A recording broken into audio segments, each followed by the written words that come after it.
if you go on a date... Oh? Alexander the Great, Alexander the Great, Alexander the Great. Yo, what's up everybody, and welcome to Alexander the Great TV, the greatest media channel on all of this earth. I am your host, Alexander the Great, and it is a pleasure to welcome you guys into the new year. Happy 2023.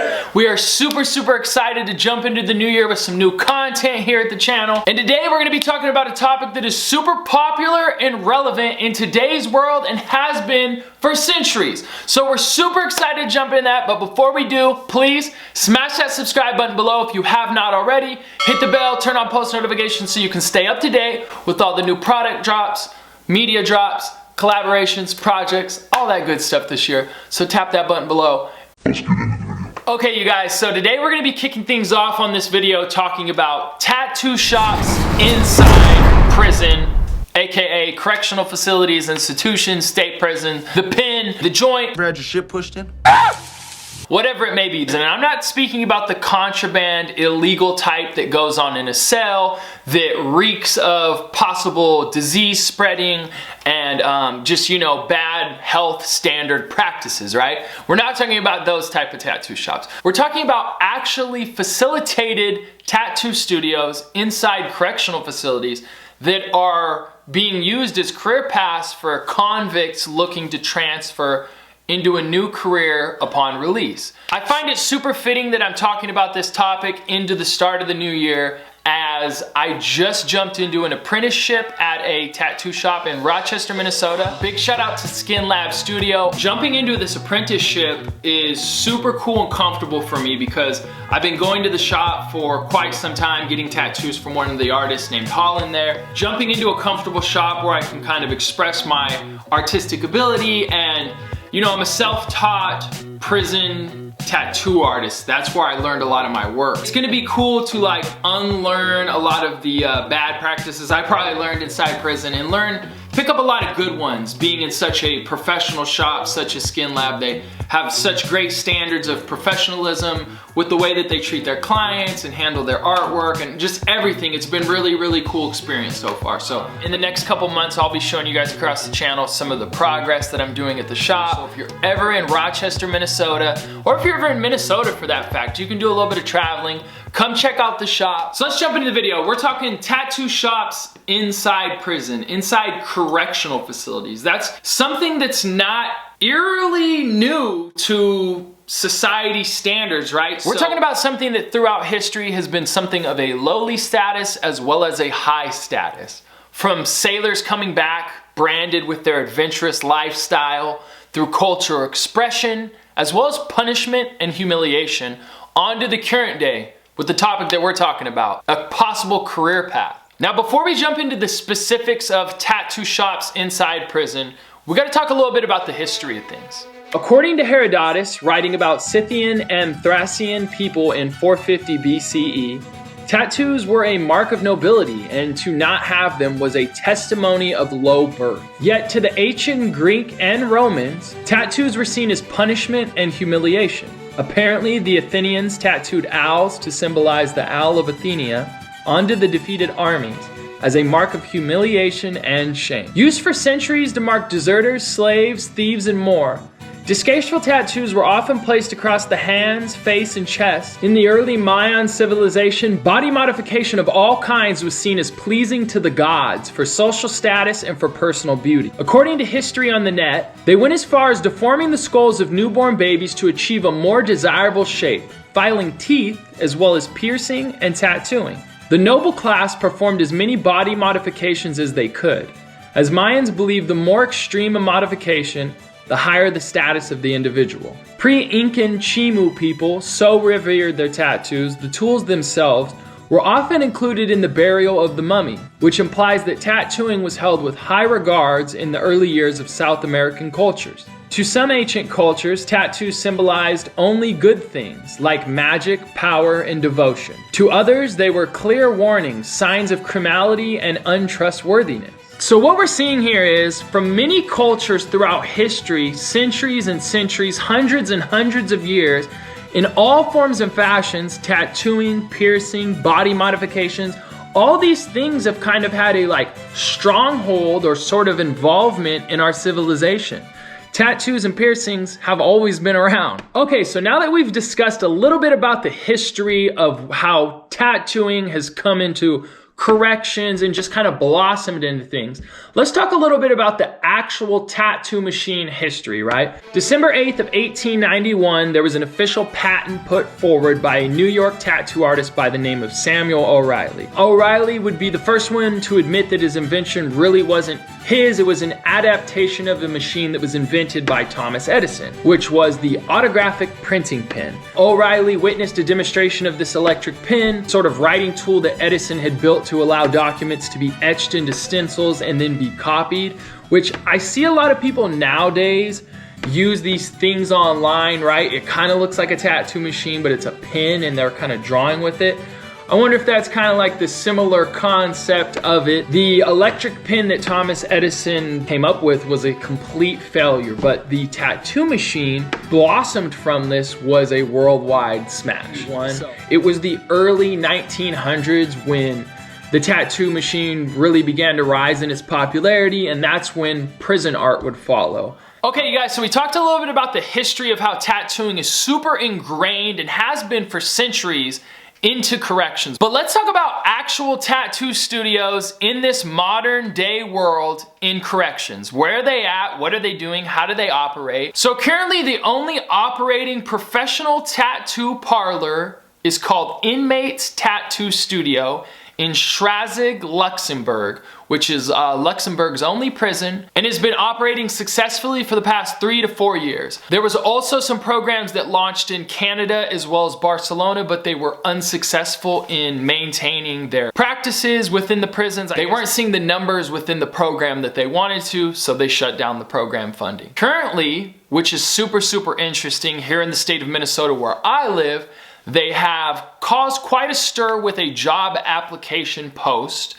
that is detailing a tattoo studio that is going to be implemented in one of the state prisons here in Minnesota, which is Stillwater Prison, a closed custody prison. It caused quite a stir across social media when people saw, wow, there's a job application for a tattoo supervisor for a studio inside prison.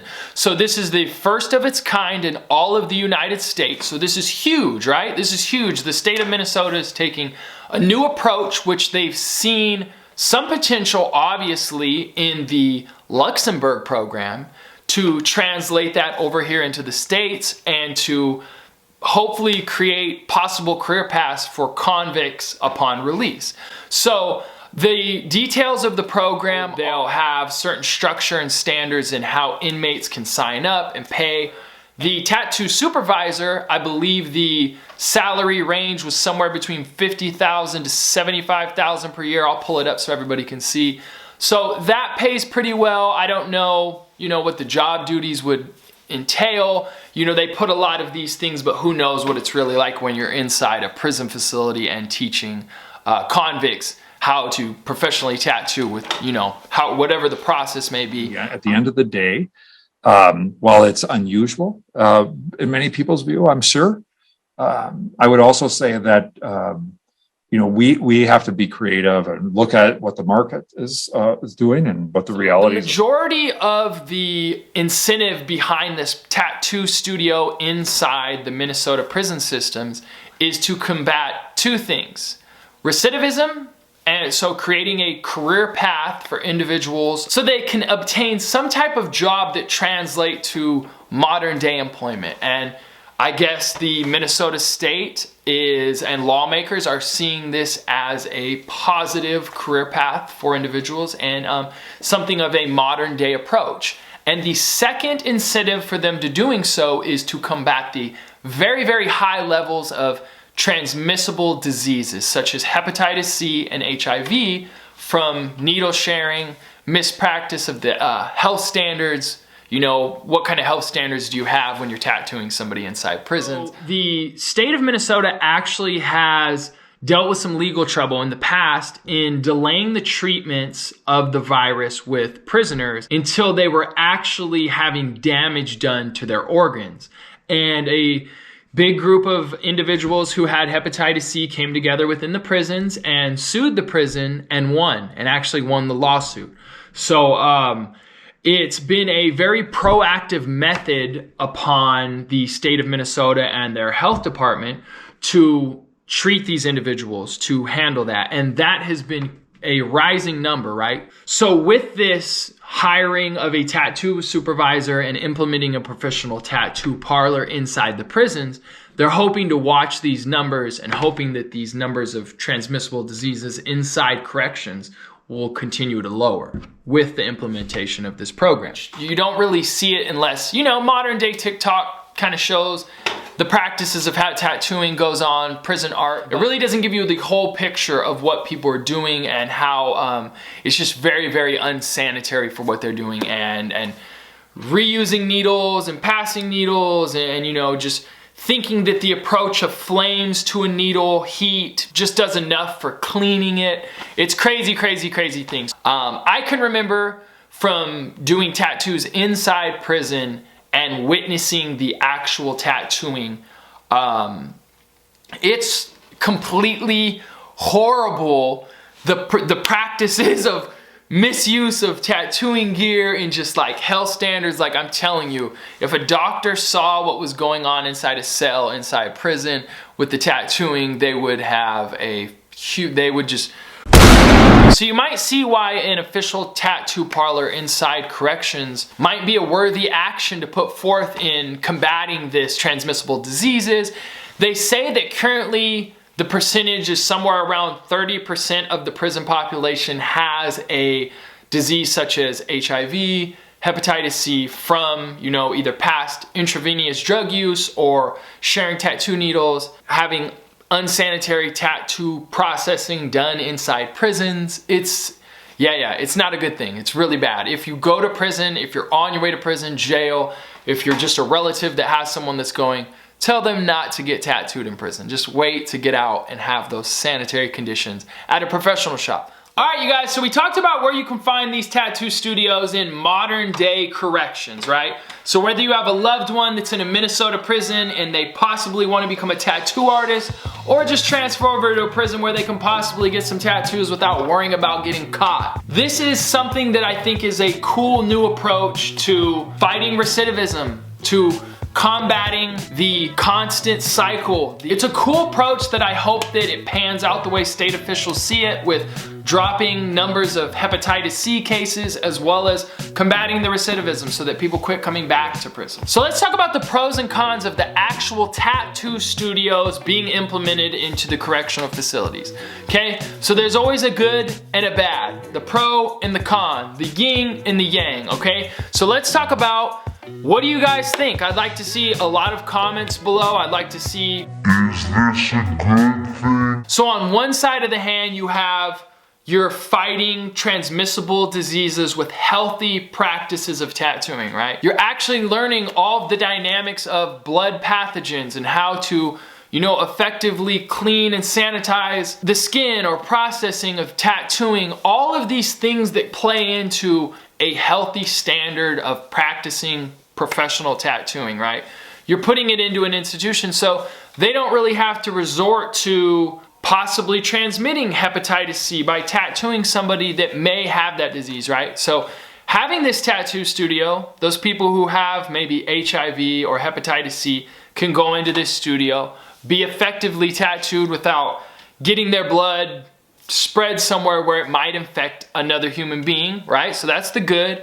But then you have, I think, the bad, right? What about the individuals who maybe can't afford a tattoo, or maybe if the tattoos are free, they don't want to wait. They're impatient, right? These are convicts, these are criminals we're talking about. I've been to prison. I'm not trying to like put the secrets out there. I'm not being like the tattletale. Everybody's seen the videos out there, right? Like, you accumulate these different things. When I was in prison and doing tattooing, it was, I had to acquire witch hazel from the barber. So I had to wait a certain day to go there. Then I had to hide the contraband, sneak it back to the unit, and actually mix up the the pigment, the tattoo ink with the witch hazel, and then tattoo with it. But that was all the process of getting the witch hazel, getting somebody to burn the soot so I can get the burnt powder to mix with the witch hazel to make the tattoo ink. Then I had to get the motor. Then I had to find somebody who had a guitar, so I had to get the string or the needle. There was just all these different components to building a tattoo gun inside prison, and then having to reach those resources to acquire all these things, right? This tattoo studio now has, I'm sure they'll watch over their equipment and different things like that, right? I'm not saying that they're gonna go get the equipment, but it provides this new outlet, this new opportunity where there can be some neglect or there can be some bad out of it, right? So I'm asking you guys, as a viewer, you're hearing all these different things about the history of how it's been in corrections and how the modern day approach is being implemented. What do you guys think? As a viewer, I'm asking you. Do you think it's a good practice? Do you think that they'll be able to beat these numbers of transmissible hepatitis C cases each year inside their institutions? Do you think they'll be able to combat that? Or do you think it weighs out in the far potential of, okay, we're gonna treat this as a career path. We're creating this as a career path, you know, even if it doesn't effectively fight those numbers. It's a career path where, okay, we'll pump out a bunch of tattoo artists. Do you think that that would be a modern day approach that's effective? And, you know, they said that the Minnesota spokesperson said that they brought this issue to the state legislators, and they said, look, hepatitis C cases and the cures cost between $20,000 to $70,000 per inmate. Well, to train somebody to be a tattoo artist, it's much, much less, like $50,000 to pay the supervisor to train these individuals, right?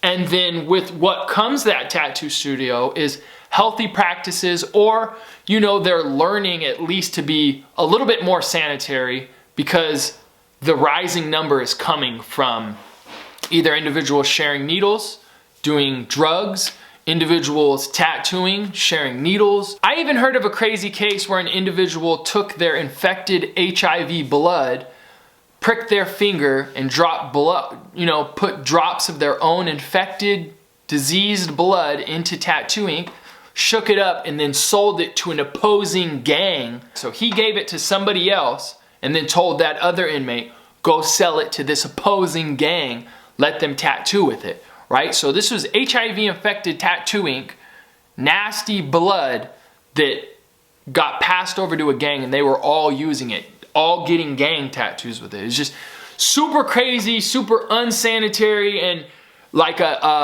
you know, their own blood used as like a biological weapon. Like, so it's super, super wild to think that individuals do that, but prison is a crazy, crazy place. And if you think about it, we're having tattoo shops implemented into there, and there's always gonna be somebody who will misuse the system, the equipment, the services, the opportunities. But that's not to say that it's not good either. That's not to say that the good from this program cannot flourish and be implemented like the spokesperson from Minnesota said. People were reaching out from Australia, from different states in the United States. All kinds of different places are interested and they're entertained in this. And, you know, coming from an artist like myself and other tattoo artists, I mean, can see what they have to say in the comments below, but I think it's a good idea. I think it's a good practice, and I think it would be something beneficial to what they're trying to accomplish. I think it would be a great thing. So, I mean, let me know what you think in the comments below. Guys, so I hope you've enjoyed this episode of tattoo shops inside prisons,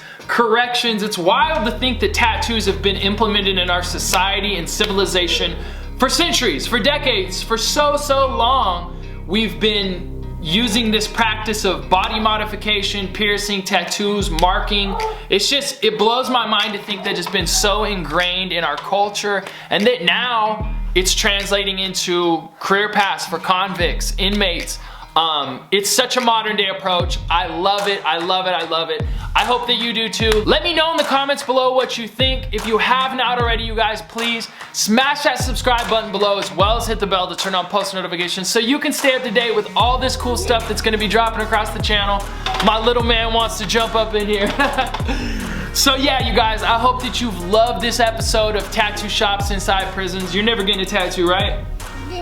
You're getting a tattoo? Shadow. What about professional tattoos? So again, you guys, if you haven't already, smash that subscribe button below, as well as hit the bell to turn on post notifications so you can stay up to date with everything that's going on across Alexander the Great TV. And drop your comments below. Let me know what you want to see for future episodes, future content, future collaborations, all that good stuff. Until next time, it's ATG. We're out.